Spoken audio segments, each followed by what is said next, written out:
السلام علیکم دوستانو. طالبانو د افغانستان د چوکۍ په اړه د ملګرو ملتونو پریکړه غندلې ده او صالح هرکلی کړی دی. طالبان وایي د ملګرو ملتونو په عمومي اسمبلۍ کې د دوی استازو ته د افغانستان د چوکۍ نه سپارلو پریکړه بې انصافي ده. تېره ورځ د ملګرو ملتونو یوې ځانګړې کمیټې پریکړه وکړه چې په عمومي اسمبلۍ کې به د افغانستان چوکۍ د اوس لپاره د طالبانو استازو ته نه سپارل کیږي.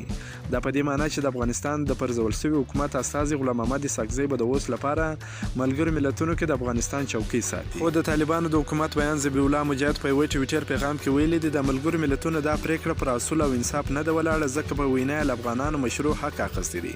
د ښاغلي مجاهد په پیغام کې ویل شوي دي دوی هیلهمند دي چې له نړیوالې ټولنې سره د مثبت تعامل لپاره به نږدې راتلونکي کې د ملګرو ملتونو سازمان کې د افغانستان چوکۍ دوی ته وسپارل سي.